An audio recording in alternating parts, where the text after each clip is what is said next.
For those of you that watched my last video, I was still floating on the high of delight about getting a house. And I said I was afraid to be happy because oftentimes when really good things happen, we wait for the other shoe to drop for something difficult to happen. And so I said, well, no matter what's going to come in the future, good or bad, I'm going to be happy in this moment. And I was. And now the recalibration is happening and challenges are happening all around me in every aspect of my life. My business, my employees are having personal emergencies in their own life, which affects their availability in my business. And I feel like my friends have just fallen away in one dramatic way or another. And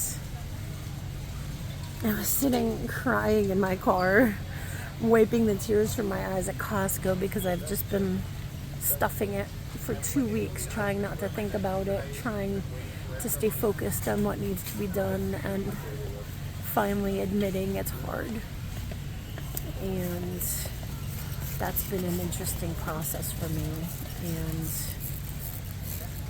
so I wipe my tears. I'm like, okay, I'm going to go into Costco and get some milk. And I grab a cart and I walk in and all the flowers are there. So I walk away from my cart for a second to go look at the flowers. And this person comes and just takes my cart and goes in, and they didn't know it was my cart. I had walked away from it and I saw it happen and I was like, and I watched her just blissfully ignorant walk on by, and I almost started sobbing right in the middle of the flowers. And I'm like, man, what's going on here? And I realize it's the recalibration.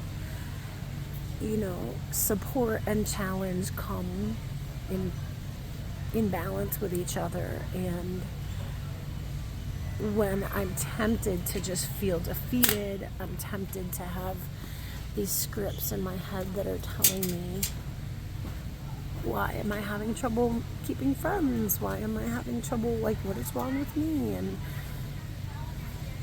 realizing that maybe it's not that there's anything wrong with me, and I just, I'm about to be moving into this house.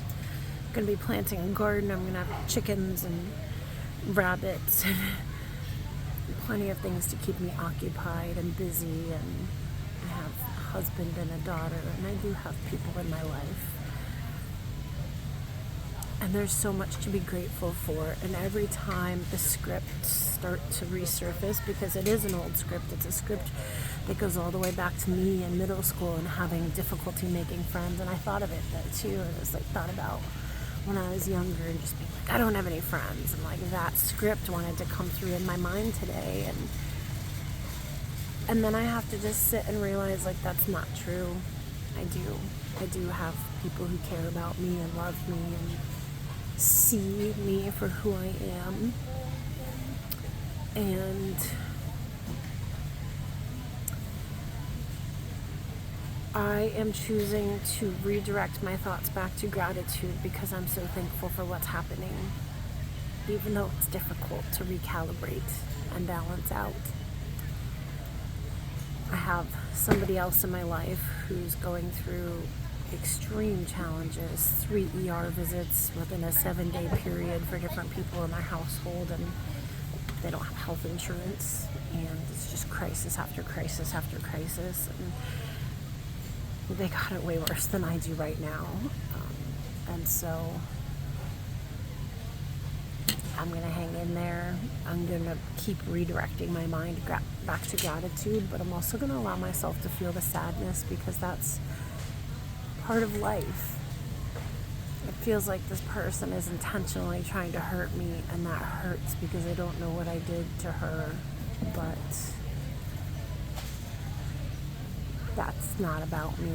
It is about me. I'm on the receiving end of it, but it's just a recalibration, and it's okay. And I'm thankful. so much to be thankful for.